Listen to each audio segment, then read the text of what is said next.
watching episode 2 of the NewsX Qatar Files. Today we have with us Irina Sukuman, a human rights lawyer who will shed light upon the blatant and shocking human rights abuses faced by immigrant workers in the country of Qatar. From Indians to Nepalese and Bangladeshis, Qatar traps immigrant workers who continue to face abuse. And as per the reports online, over 23,000 workers were brought in for the FIFA have faced abuse and ridicule. While over 6,000 workers from India, Nepal and Bangladesh and other nations have died in Qatar, with the FIFA World Cup coming up, it's high time that Qatar's abuses are exposed to the world. And that's exactly what we are doing here. We're going to have a conversation with Irina. Irina, appreciate you joining us and speaking with us. The first question I'd like to ask you is that there are shocking reports of over 20,000 immigrant workers suffering human rights and labor rights abuses in Qatar. What more can you tell us about these allegations? A lot of these people are poor laborers from South Asia. Many of them work specifically on the World Cup stadium that's being built for December in Qatar, but others are there semi-permanently performing various other tasks. Qatar's population consists majority of foreign laborers, such as these workers. Unfortunately, they're facing literally an apartheid system, despite being the majority of the country performing all essential tasks from construction to assistance around homes. They're frequently denied visas and exit visas to return home and to visit their families. They can be beaten, abused, thrown in jail for no reason. In terms of construction, many of them are facing excessive heat. Many have died from heart attacks and preventable medical situations without getting basic medical care or attention, and some have been literally murdered. Unfortunately, this system creates a great deal of injustice.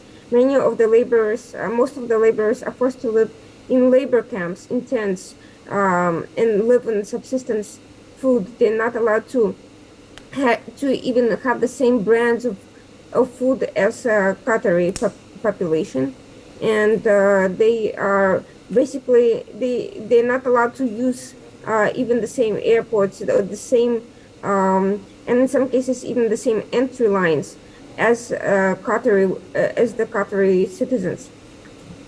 Unfortunately, that this system proceeds even among some U.S. and other Western companies, such as Burger King operating in Qatar, where you have distinct different lines for the laborers, foreign workers, and for Arabs and whites traveling from the West. They literally have to stand on separate lines to buy food there. And similar treatment is in every field across the country. They're kept completely separate from the population and are treated miserably. This is unfortunately part of the racist culture that is being deliberately promulgated by the authorities in Qatar. Right, and Irina, the Khalafa system that binds workers to their employers continues to exist in Qatar. Can you shed some light into what this system is all about and how it goes against international labor laws? Qatar was actually compelled to change some of their laws, including the Kefalo system that guards the rights of labor workers and guards the relationship between employers and foreign laborers. Essentially, the key to these reforms was to ensure that they receive their salaries on time, that they are able to take vacations and visit their families with no problem and get in and out of the country without being harassed, and that they are not abused. And this happened after a wave of international pressure and findings, but international NGOs in 2017, Qatar reformed its laws to clarify that these minimal basic human rights have to be guaranteed by laws. However, more recent findings found that the implementation of the system was partial at best, and these abuses continue. And once the World Cup Championship was announced that it was taking place in Qatar, and all these additional people were employed to build the stadium, it actually has gotten a lot worse because 6,500 people already died that are known while building the stadium, which is unheard of anywhere around the world. It's shocking, and many have been injured. We don't even know how many, and in some cases, the bodies of these people are never even found. They're buried quietly because they don't want to have to deal with their families asking for answers or to provide any compensation to the families who lose an essential worker who provides for the family. Many of these people haven't seen their families in months. They send their remittance payments back home, but they don't even visit. So unfortunately, there's no real enforcement, no real accountability. Human rights NGOs write shocking reports.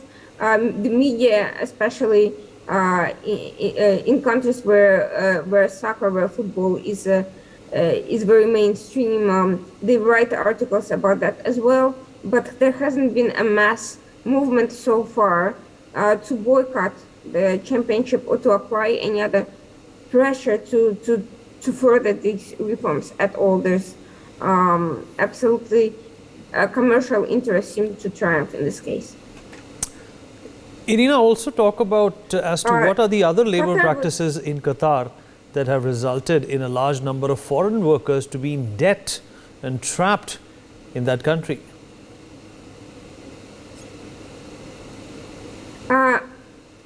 Well, first of all, Qatar is completely dependent on these people. They've facilitated their entrance. They promised them generous money, especially compared to their own salaries back home. They made it very enticing offers. But once they traveled to Qatar, the reality was different. They couldn't get back easily. They need an exit visa that has to be approved by the employer in order to travel back, and the employer can deny it for any reason.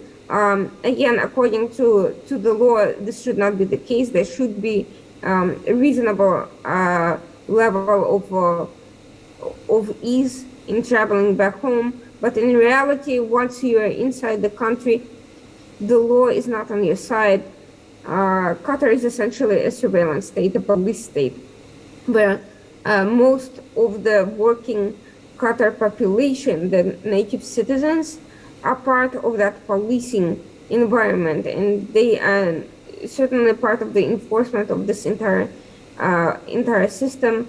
It's not in their interest, as they see it, to provide any ease to these workers because they want them to be downtrodden. They don't want them taking advantages of a more free working environment. And so a lot of the times they do deny these visas. They prevent people from traveling home and revealing the conditions inside the country because that might discourage some of the people from coming to begin with, and it might encourage people to push for reforms or to make demands, which is not interest of this ruling class. They've created a completely separated class system, and they're enforcing it by essentially blackmailing these people into silence and into compliance if they speak up, if they make minimal demands, if they do something wrong, or if they just don't please the employer. They can be either thrown in jail, denied their salary, or simply be trapped inside the country with no way back out for years at a time. And Irina, as per reports online, over 6,000 workers from India, Nepal, Bangladesh, amongst other countries, have died in Qatar ever since it was awarded the World Cup a decade ago. Why has there been no global outrage or outcry or an inquiry into these reports?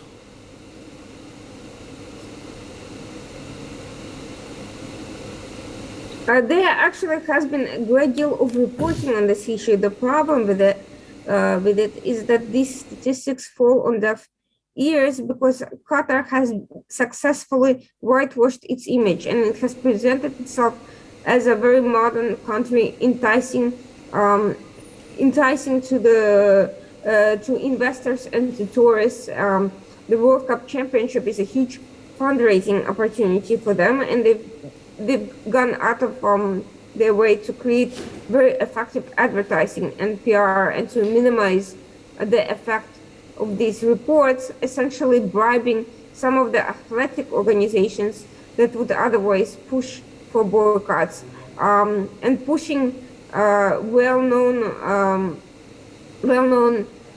sports personalities to become ambassadors for their so-called brand. They are paid millions of dollars to pretend that nothing is happening, and most people have no idea what's going on. They don't necessarily read human rights reports or even sports coverage. They just watch games. They have no idea what's happening. So basically, people who are in a position of influence, who should be raising these questions and pushing for boycotts, have been bought off. Another thing that they do to distract international attention from their own problems is persistently attack other countries on the basis of alleged human rights violations, and create a very effective level of outrage and media campaigns against these countries and other situations elsewhere, which causes the attention to break up, to be diverted from their own issues. But essentially, it's a combination of money that's paid very effectively and very effective branding, very effective media coverage. Also, don't forget that reporters who come to visit Qatar, they are not allowed to see the full picture. It's a police state. They see a Potemkin village that they are presented, and they don't necessarily ask any questions because these journalists are treated very well. And Irina, why do you think that a body like FIFA awarded the World Cup rights to Qatar despite the latter's history of workers' abuse, and why are they turning a blind eye to these latest reports? Unfortunately, FIFA is well known as an extremely corrupt body.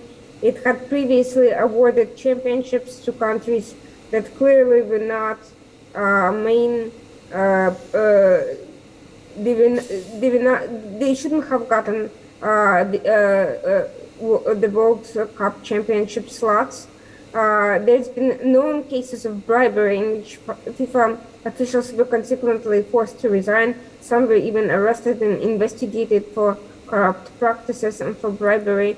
And there's also a case of countries assisting each other in obtaining these slots to host the next World Cup Championship, which is exactly what happened with Qatar. It had effectively facilitated the previous bid by another country, and that country in turn supported its own bid.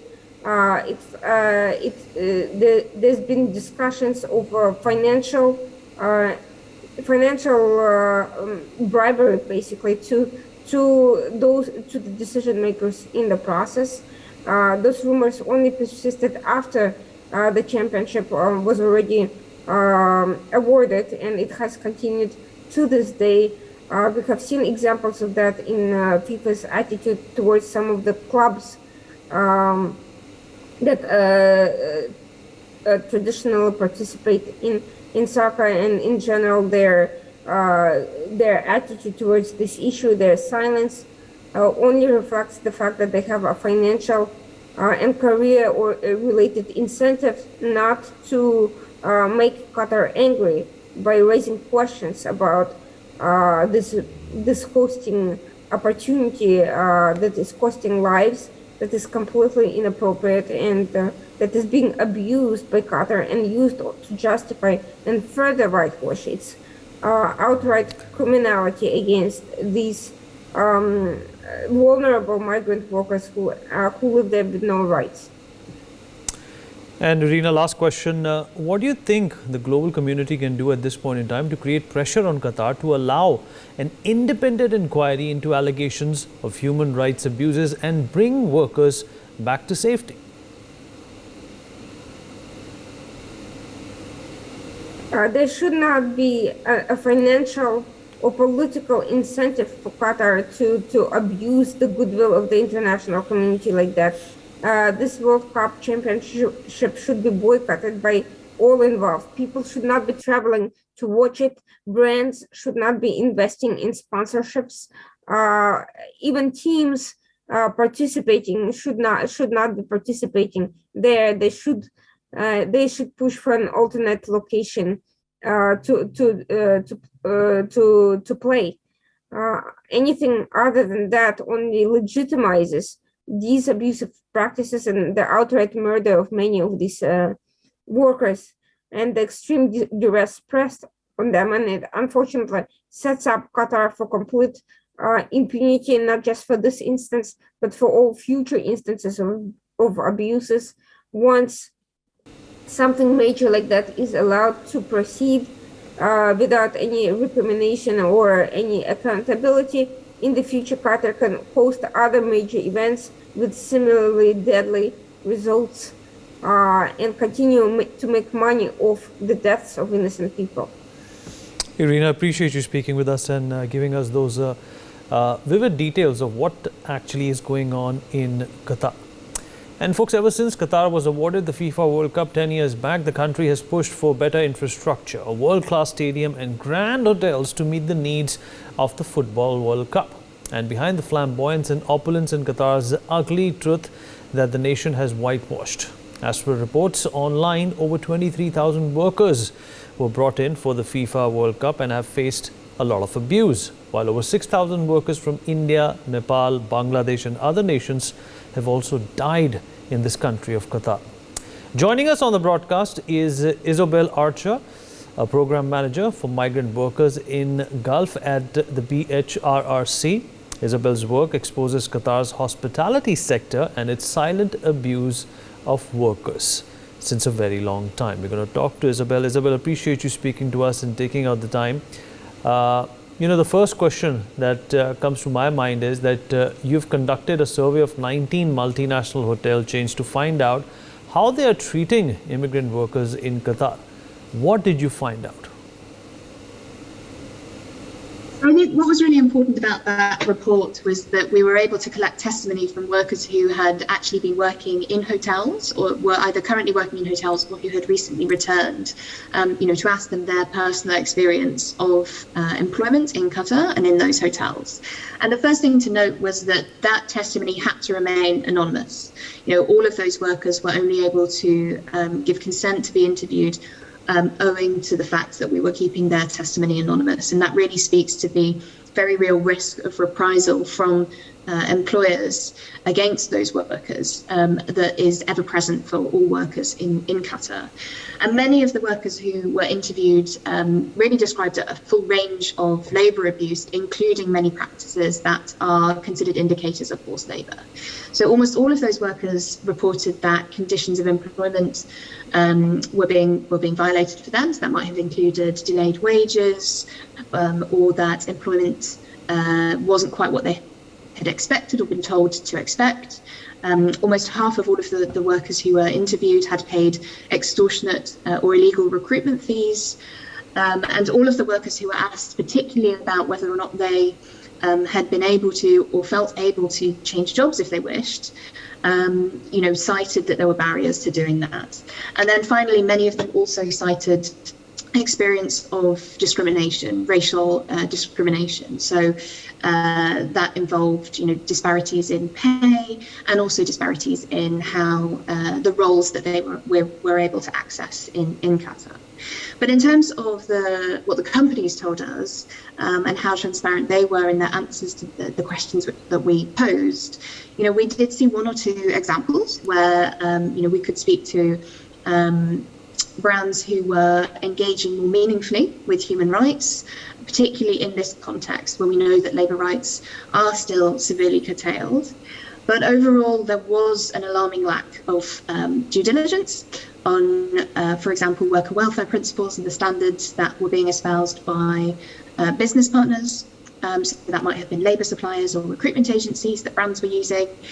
Overall, we also saw a lower level of transparency than we would expect to see from other brands. Obviously, the Resource Centre does these kinds of surveys on other industries as well. And I would say that particularly compared with, for example, the apparel industry, the hotels that we surveyed were significantly more opaque in terms of their business relationships, the steps they were undertaking to safeguard their workforce. And then we also saw a lack of monitoring of the conditions of subcontracted workers. And this was something which also came out of the testimony that was gathered.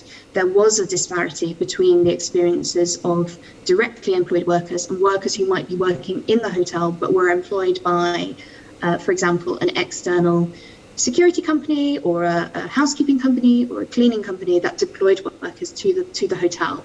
And we saw that brands had not really taken into account the risk that those subcontracted workers were facing and put in place measures to adequately monitor the working conditions of those workers. Isabel, your survey says that only 4 out of the 19 hotels disclosed who was supplying labor to them. Why are they afraid of disclosing this particular information? What are they trying to hide? Well, disclosure of information like that, so who companies are partnering with and their business relationships, has long been a staple feature of corporate transparency. And it's an important part that allows both companies to assess the risk of their business operations and also external stakeholders. So, the fact that a company would be disclosing that kind of information would signal, a welcome understanding that they are allowing themselves to be scrutinized by, for example, rights groups, but also by other stakeholders such as investors who can look at what that means for risk and that company. So the fact that there was very little transparency was extremely disappointing. In terms of why brands withheld that information, we didn't have a lot of explicit sort of clarity on around why that would be, but certainly one of the concerns I can speak to anecdotally has been that companies simply don't want to be scrutinized. Often if it's the case that human rights risks or labor rights risks have been associated with a supplier or a recruitment agency, that basically constitutes bad press for a company. And I think what we would say to that is, this is less around generating bad press, but more around being open to being scrutinized, to being open to saying, if there are human rights risks associated with a labour supplier or with a recruitment agency, our question would be, well, what is the company doing to address those risks? And for us, that's far more of a success story to be able to highlight when brands recognise those risks. But it has to start from that transparency. And that's something, I can definitely say that our most recent interactions with many of the same brands who were surveyed last year shows some improvement in this area. I think that brands are now seeing the importance of being transparent, and certainly we will be highlighting those brands who are. There is still room for improvement until we see the sort of level of transparency among hotels that we have also seen among other sectors. Isabel, Qatar claims, they say that they have abolished the horrendous Khalifa system, but that's far from the truth. We know that. Can you tell our viewers what you've learned about this system, how oppressive it actually is? Well, Kefalo is essentially a system of control. It refers to a range of practices which enable an employer to retain control over the movements and really every aspect of that worker's life, not just their working conditions and their employment conditions, but also their movements, their living conditions, whether or not they can even leave employment or leave the country.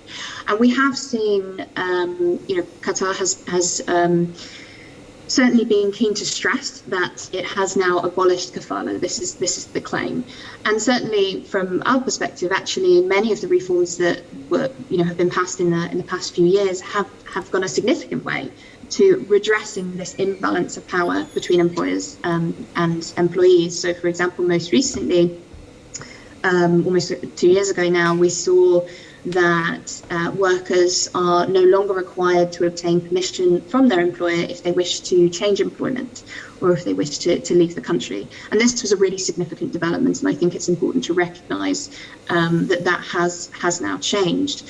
I think what's concerning is that while these reforms are certainly very strong and go a significant way to, as I say, redressing that power imbalance, it was very clear to us, and actually we were really quite shocked by some of the testimony that workers gave us on this particular issue for last year's report. So we know that from workers' own experiences, there are still a number of different barriers to allowing workers to change jobs easily or to leave the country. And really that ranged from workers who told us that they weren't aware of the reforms at all, to workers who said, yes, I can change jobs, I know how to do that, I need to wait until the end of my contract, which is not the case. There is now a notice period that needs to be served, and workers should be able to change jobs.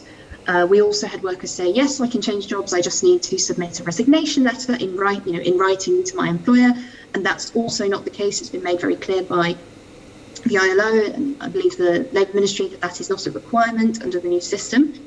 But in the worst instances, we actually heard from workers who were saying, I've never even tried to use the system. I would not use the system because I am very afraid that my employer will take steps to retaliate against me.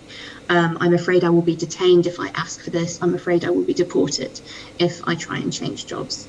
And, we know that official numbers are that thousands of workers have successfully used the new system to be able to change jobs, but actually none of the workers who were interviewed and spoke to their experiences for our report, none of them would actually have shown up in those figures, because it wasn't that people were using the system and it was being rejected. It was that they were citing reasons for not even using the system properly or at all. And so I think that it was very concerning that workers were citing such strong convictions as detention and deportation as to why they weren't able to change jobs still. And one particular factor that really needs calling out is that, it's still possible for employers to file absconding charges against workers, which means that they can file a criminal complaint. And I think that the fact that that's still possible means that there is still that fundamental disadvantage for workers if they are employed by particularly unscrupulous employers. And I think it's also worth highlighting that from the answers we had from companies themselves, it was also clear, and this is something which has come out through our sort of informal engagement with other companies, not just hotels, that companies are still not clear necessarily of exactly what is and isn't required to allow workers to change jobs. Isabel, in your survey, you've also mentioned that workers had said that they had paid a recruitment fee. What is that all about, and how bad is the situation in Qatar because of that? Recruitment fees is an issue which often goes really to the heart of an exploitative or potentially exploitative situation for migrant workers. Recruitment fees are, it's an umbrella term that really refers to any form of payment to enable that worker to take up employment in another, to take up employment. So that might be that workers are being requested to pay their own airfare, their own air tickets to get to the country where they will be employed. They might be requested to pay a processing fee, to pay for their own medical checks and medical certification, qualification checks, the cost of buying a uniform, anything that would be required of the worker to enable them to take up that job. And I think that the reason why they are so nefarious is that these costs often run into the hundreds or even thousands of dollars. So to be able to pay that cost, many workers are taking out loans. That might be informal loans from, say, close family member or a friend, or a formalised loan from bank to be able to pay their way to take up employment. And in many cases, actually, it takes months, even over a year, to pay off that debt because of the very low wages that they are actually being paid. It's very difficult to easily pay that off or pay it off quickly. And I think this is a particular concern that we, and I know other rights groups working on these issues, have, particularly this year. We're now 5 months out from the World Cup. We know that many workers are undertaking sort of shorter term contracts for the duration of the tournament. And in many instances, it will be the case that if they have paid recruitment fees to take up that employment, they may not be in employment long enough to actually pay off the debt, let alone save anything for themselves. And I think that's why we are particularly concerned on that special issue for the remainder of this year. And I think it's also important to flag, recruitment fees are illegal in Qatar. This is not something which hasn't been, again, rectified on paper. So I think it's really important to question what employers can do to pick up whether recruitment fees have been paid and their role in this. And this is something which we believe is not being engaged with in as meaningful or as thorough a way by employers to be able to identify when recruitment fees have been paid, what they consider to be recruitment fees. We often hear from employers, well, we ban recruitment fees, but we don't hear a further commitment from employers that if they find that recruitment fees have been paid, they then reimburse the worker. And that's got to be a crucial next step to ensure that remedy is accessible if workers have paid fees, that they are reimbursed, but also that if employers find a particular agency that they use has been charging illegal or extortionate fees, that there is a constructive engagement by the employer with that agency to make sure that the agency improves its practices, that no more workers are charged, and that situation is improved. And instead of that, what we've also seen is employers simply cutting contracts with agencies where they're concerned that there might be an issue.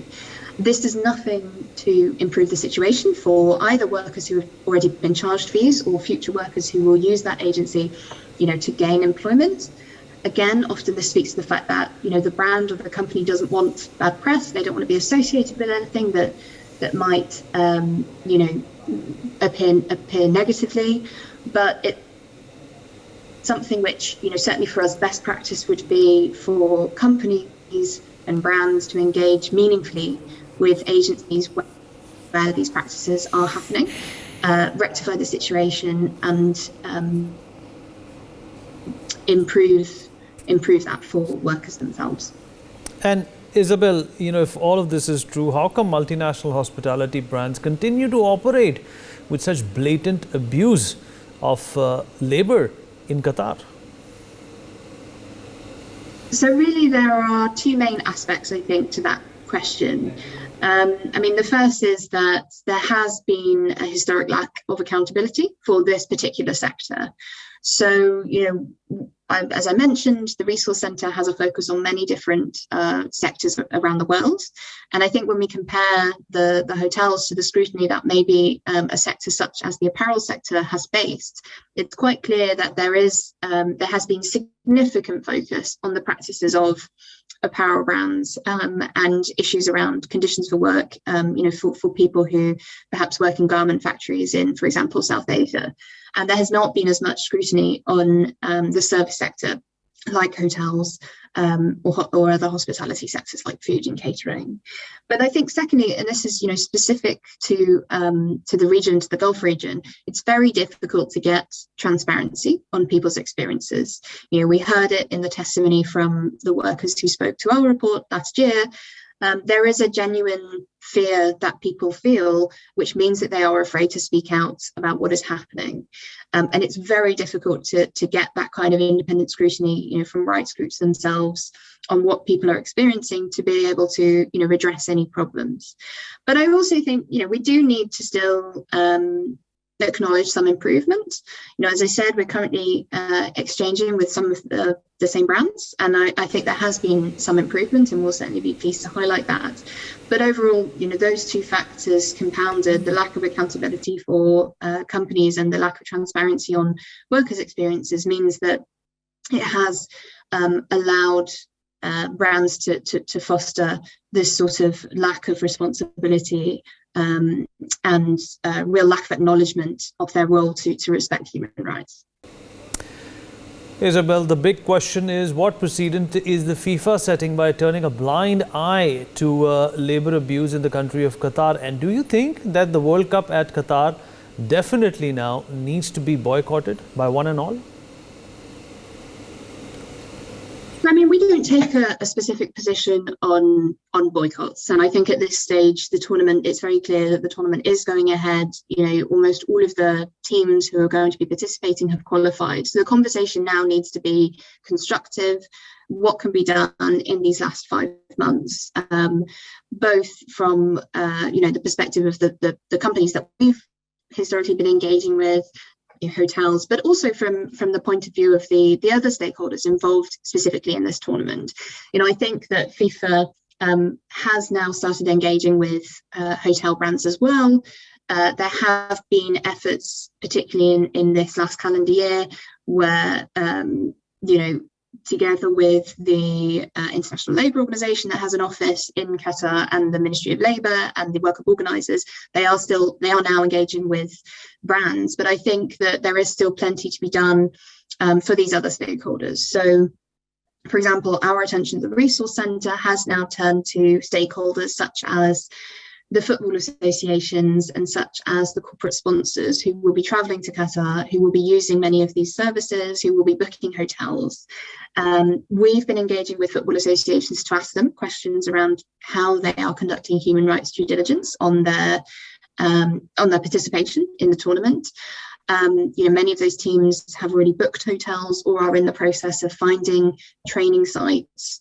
And I think it's really important that as they do that, and we've certainly been urging them to do so, to engage with human rights, to understand that when they are in Qatar, there is a possibility that they may negatively impact migrant workers' rights because of the potential exploitation that those workers are exposed to. The main thing I think we need to stress is that there is a role still in these last 5 months for those actors to be raising awareness, to be using their platforms, to be leveraging the kind of attention that the World Cup tournament will have to spotlight some of these issues and to continue making sure that not just up until November and December and during the tournament itself, but actually beyond that, to make sure that any abuse that happens between now and the tournament and during the tournament is identified and is remedied. Okay, Isabel, I appreciate you joining us and filling us in on a lot of these important details that perhaps the world is not privy to. Folks, we take a short break. Be right back.